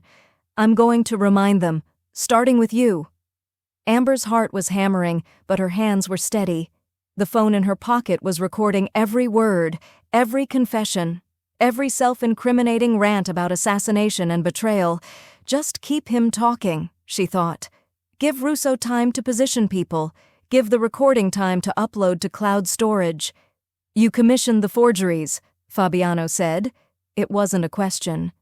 "Used Elena to authenticate them. Planted tracking devices to map my collection." "Elena was easy," Cristiano said with a shrug. "Debt makes people flexible, and she's been in love with you for years, which made betraying you even sweeter for her." Got it, Amber thought.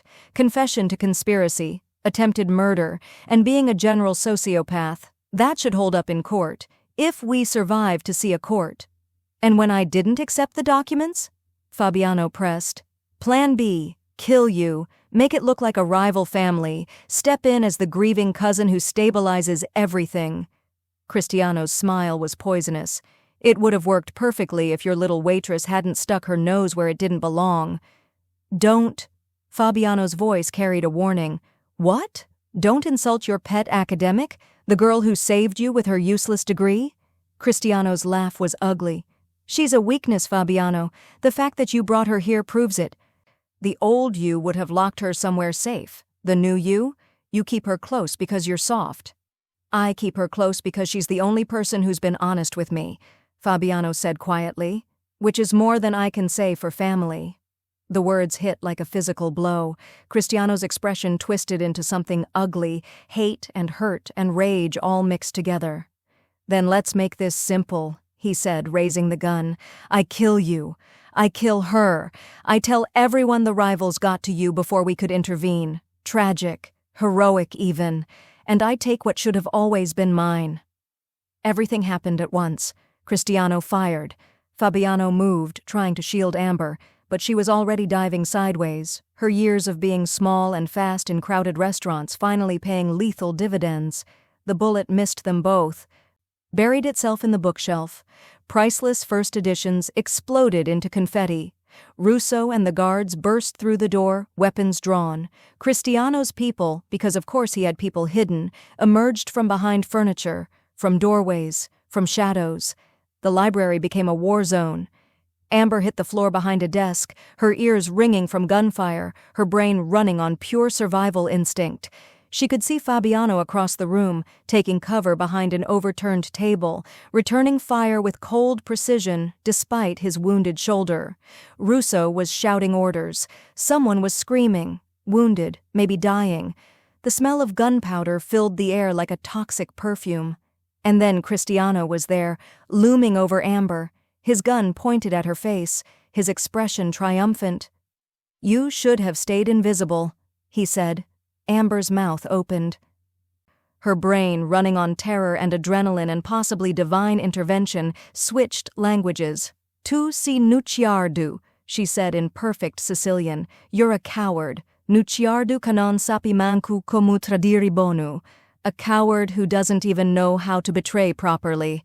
Cristiano froze, shock replacing rage. What? U menanu m'insegnò u siciliano, Amber continued, standing slowly, her hands raised but her voice steady. My grandfather taught me Sicilian. E mi disse che I traditori sono sempre I primi a morire. And he told me traitors are always the first to die. Perché I famiglia si ricorda sempre. Because family always remembers. She was stalling, buying time, using every scrap of linguistic knowledge her mother had drilled into her. And it was working. Cristiano was listening, confused by this waitress speaking his grandmother's dialect, this outsider who somehow knew the old words.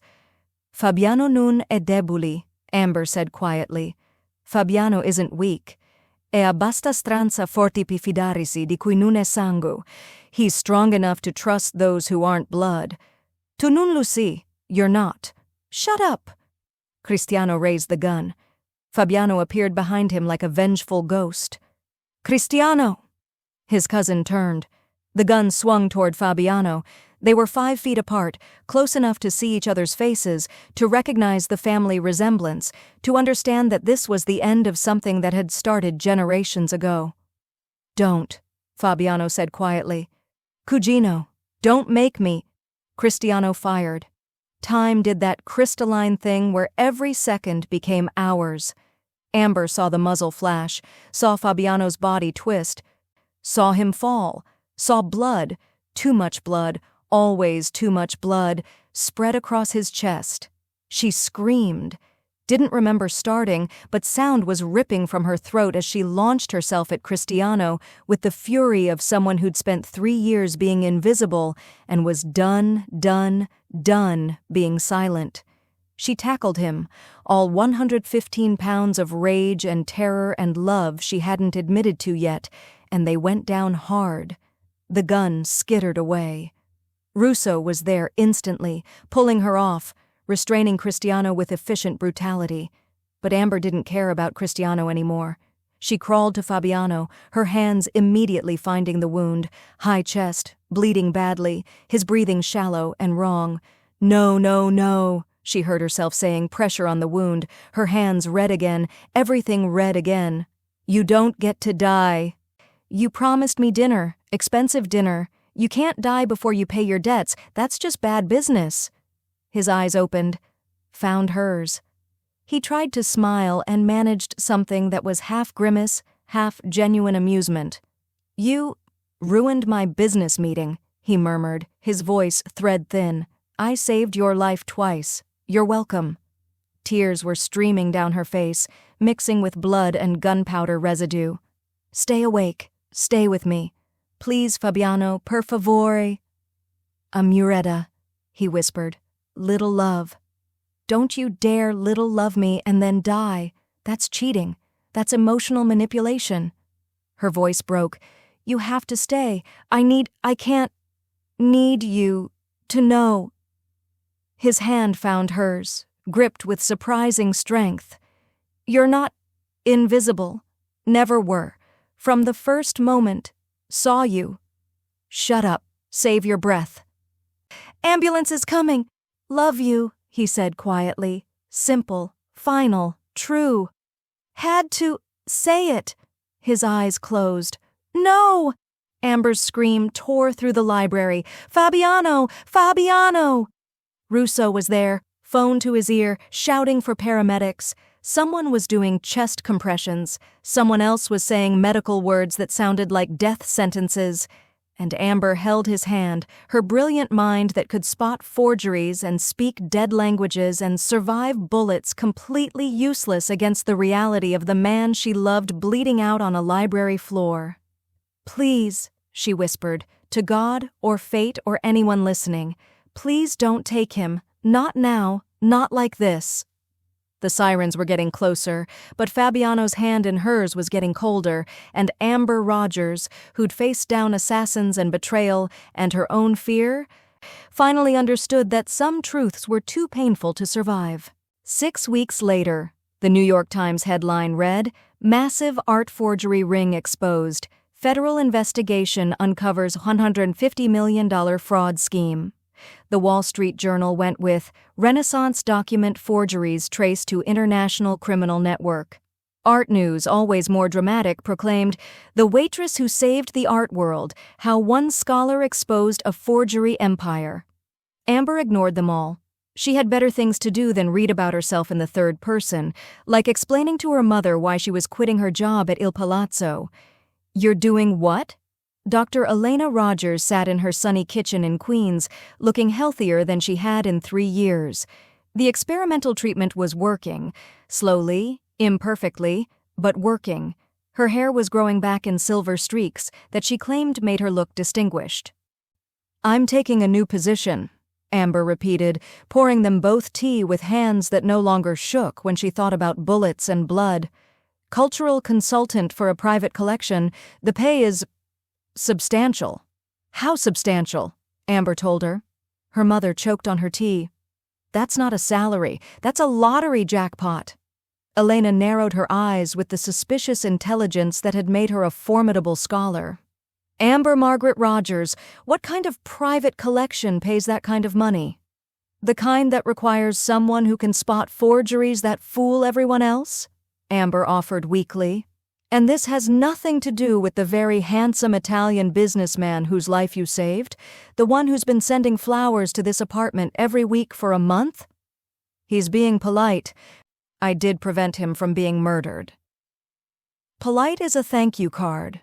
Weekly flowers is something else entirely. Her mother's smile was knowing.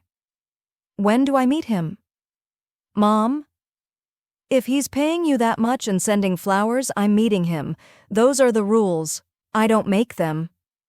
"You literally just made that rule." "I'm dying. I'm allowed." At Amber's expression, Elena softened. I'm joking, sweetheart. The treatment is working. I'm going to be around to embarrass you for years, which means I definitely want to meet this mysterious benefactor. Amber sighed. Sunday dinner, but I'm warning you now, he's intense. Intense I can handle. Boring would be unforgivable. The Tribeca penthouse had been rebuilt. New windows, bulletproof, naturally. New security, enough cameras to make Big Brother jealous, and new artwork on the walls, each piece now authenticated by Amber herself. She'd spent the last 6 weeks doing nothing but reviewing Fabiano's collection. 42 pieces had been forgeries, some so sophisticated it had taken her days to find the flaws. 7 more had been authentic but altered, their provenance enhanced by careful fraud. The total loss, $73 million. The total prevented from future fraud, incalculable. Cristiano was in federal custody, charged with everything from conspiracy to attempted murder. Elena, the traitorous lawyer, had turned state's witness in exchange for a reduced sentence. The forgery ring had connections to 3 countries and included 2 respected academics who'd sold their credentials for cash. It was, as one FBI agent had told Amber, the biggest art fraud case we've seen in 20 years. And it had started because a waitress had spotted a backward seal. Now that waitress stood on a balcony 42 floors above Manhattan, watching November rain start to fall over the city like a curtain closing on one act and opening on another. Behind her she heard the balcony door open. Footsteps. The familiar presence that still made her heart do complicated things. "You're thinking too loud," Fabiano said, coming to stand beside her. He'd healed well. The shoulder wound was now just a scar, a reminder he'd survived. The chest wound had been worse, requiring surgery and weeks of recovery that he'd endured with the patience of a caged tiger. "I can hear it from inside." "I'm not thinking, I'm brooding. There's a difference." "What's the difference?" "Thinking is productive. Brooding is aesthetic." She glanced at him. He was wearing a simple black sweater and jeans, casual in a way that somehow made him more dangerous, not less. "How do you feel?" "Like I was shot twice and lived to complain about it." He smiled. "Thanks to you. Thanks to modern medicine and your apparently superhuman constitution, I just kept you conscious with threats and sarcasm. Your bedside manner needs work. I'm not a nurse. I'm a cultural consultant." She said the title with exaggerated importance. Very different skill set. "Is that what we're calling it? What else would we call it?" He moved closer, close enough that she could smell his cologne, the expensive one that still made her slightly dizzy. "We could call it what it is. You work for me because you're brilliant. You stay because you want to. Presumptuous. Accurate." His hand came up, tucked a strand of hair behind her ear. "You could have left 6 weeks ago, could have taken any position. The Met called, Christie's called, 3 different universities called, but you're still here. The pay is excellent. The company isn't terrible either. The company got me shot at. The company took a bullet for you." His expression was serious now, the humor fading into something deeper. "I meant what I said. In the library, before I passed out dramatically." Amber's heart was doing acrobatics. "You were bleeding out. People say things." "I meant it," he repeated firmly. "Every word. You're not invisible, Amber, you never were. From the moment you spoke up in that suite, from the moment you said this is fake when everyone else was lying." He took her hand, laced their fingers together. "I knew you were extraordinary." "I'm really not," she said quietly. "I'm just someone who's good at spotting when things are wrong." "You're someone who's brave enough to speak truth to power, even when it costs you everything." His thumb traced circles on her palm. "Do you know how rare that is?" "Apparently rare enough to get me a 6-figure salary and weekly death threats from collectors whose pieces I've debunked.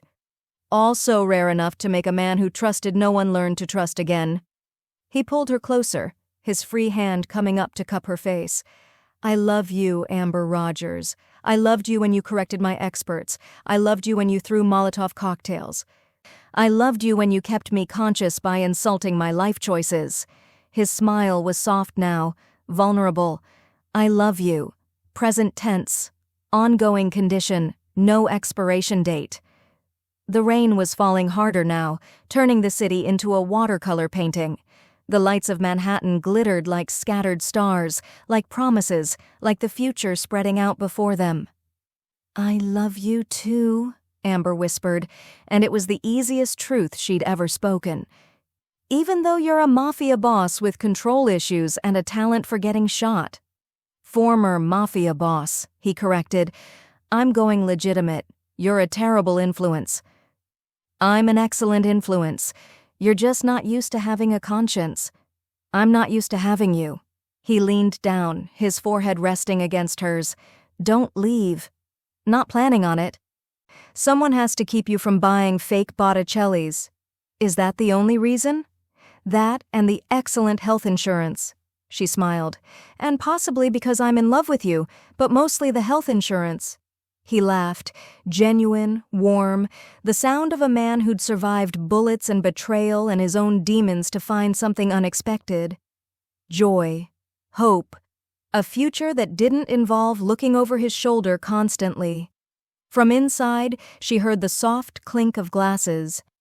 Russo had left champagne, because apparently even deadly serious consigliere approved of romance when it involved people who'd bled together. Fabiano retrieved the glasses, returned to the balcony where Amber waited in the rain. He handed her one, kept the other, and raised it in a toast. "To the waitress who said this is fake," he said solemnly. Amber raised her glass, her smile bright enough to rival the city lights. "To the mafia boss who listened." They drank. The champagne was exceptional, probably cost more than her old monthly rent. Everything in Fabiano's world was excessive, expensive, edged with danger. She wouldn't have it any other way. He set down his glass, took hers, set it aside. Then he pulled her close, and when he kissed her, it tasted like rain and champagne and promises kept. It tasted like truth, messy and complicated, and absolutely worth it. The city sparkled below them, 8 million people living their lives, none of them knowing that on a balcony in Tribeca, a scholar and a reformed criminal were writing their own ending, or maybe their beginning, because the truth was, Amber Rogers had stopped being invisible the moment she chose to speak. And Fabiano Pinto had stopped being alone the moment he chose to listen. Everything else, the money, the danger, the headlines, was just details. What mattered was this: a woman brave enough to tell the truth, and a man wise enough to value it more than anything money could buy. As the rain fell and the city lights shimmered and the champagne went flat because they were too busy kissing to drink it, Amber thought about her mother's words from years ago. "Truth doesn't negotiate, Amber, it simply is." She'd been right, and the truth was simple. Love, like authentic art, couldn't be forged. It could only be recognized, protected, and cherished. Everything else was just expensive fakery. 3 months later, the Times ran a smaller article on page B7. Fabiano Pinto, Italian-American businessman and art collector, announced today the establishment of the Elena Rogers Foundation for Renaissance Studies, a fully funded scholarship program for students pursuing authentication and preservation of historical documents. The foundation will be directed by Dr. Amber Rogers, whose expertise recently exposed one of the largest art fraud rings in recent history. When asked for comment, Mr. Pinto stated simply, "Truth is worth protecting. This is how we protect it." The article included a photo, Fabiano and Amber at the foundation's opening, his arm around her waist, her head tilted toward his shoulder, both of them smiling at something off-camera. They looked, a casual observer might note, like people who'd survived something terrible together and come out the other side stronger. They looked, a more astute observer might recognize, like people in love. They looked, Amber's mother would later say while framing the article, like they belonged together. And for once, everyone was telling the truth. Amber started invisible and ended up seen. Fabiano started alone and ended up loved. And you? You just experienced a story about truth, courage, and the kind of love that's worth fighting for.